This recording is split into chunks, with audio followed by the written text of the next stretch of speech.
ഈശോ മിശിഹായ്ക്ക് സ്തുതിയായിരിക്കട്ടെ. പ്രിയ സഹോദര സഹോദരി, നിനക്ക് നല്ലൊരു ദിവസം നേരുക.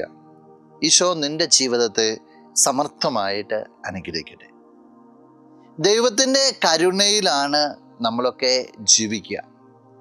കൊച്ചുരേസ്യ പുണ്യവതി പറയുന്നുണ്ട്, എൻ്റെ ജീവിതം മുഴുവൻ ദൈവത്തിൻ്റെ അനന്തമായ കാരുണ്യത്തിലാണ്. എനിക്ക് എൻ്റെതായ പ്രത്യേകമായിട്ട് ശക്തികളൊന്നുമില്ല. ദൈവത്തെ ഉറ്റുനോക്കുന്ന ഞാൻ ഒരു കുഞ്ഞു പക്ഷി സൂര്യനെ നോക്കുന്ന പോലെ ഞാൻ നോക്കിക്കൊണ്ടിരിക്കുകയാണ്.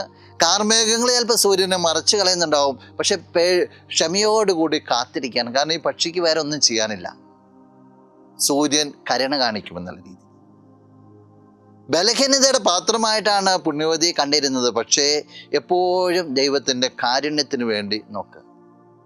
ലൂക്കായുടെ സുവിശേഷം 13-ാം അധ്യായം 8-ാം വാക്യത്തിൽ ഇപ്രകാരം പറയുന്നുണ്ട്, കൃഷിക്കാരൻ അവനോട് പറഞ്ഞു, യജമാനനെ ഈ വർഷം കൂടി അത് നിൽക്കട്ടെ, ഞാൻ അതിൻ്റെ ചുവട് കിളച്ച് വളമിടാം, മേലിൽ അത് ഫലം നൽകിയേക്കാം. കരുണ കാണിക്കാനായിട്ട് കൃഷിക്കാരൻ യജമാനോട് പറയാം. ഫലം തരാത്ത ഒരു അത്തിവൃക്ഷത്തെക്കുറിച്ച് പറയാം. നിന്റെ ജീവിതത്തിൽ പല ഏറ്റക്കുറച്ചിലുകളൊക്കെ ഉണ്ടാകും. സ്വഭാവത്തിൻ്റെ പ്രത്യേകത ഉണ്ടാകാം. ചിലപ്പോൾ കിട്ടിയ നന്മകൾക്കനുസരിച്ച് വ്യാപരിക്കാൻ നിനക്ക് സാധിക്കുന്നില്ലായിരിക്കാം. പക്ഷേ ഒന്നോർക്കുക, ദൈവത്തിൻ്റെ കാരുണ്യം നിന്റെ കൂടെയുണ്ട്.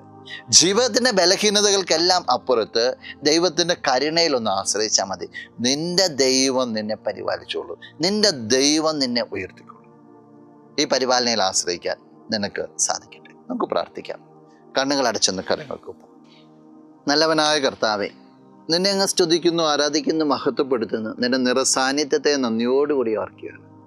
ഈശോയെ, ഈ വ്യക്തി അനുഗ്രഹിക്കണമെന്ന് പ്രാർത്ഥിക്കുകയാണ്. നിന്റെ കരുണയിൽ എപ്പോഴും അഭയം തേടുവാനും നീ ഒരിക്കലും തള്ളിക്കളയില്ലെന്ന ബോധ്യത്തിൽ വളരുവാനുമായിട്ട് ഈ വ്യക്തിയെ അനുഗ്രഹിക്കുന്നു.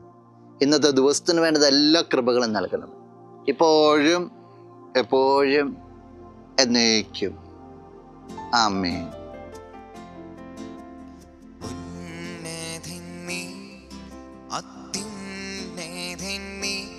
അങ്ങേ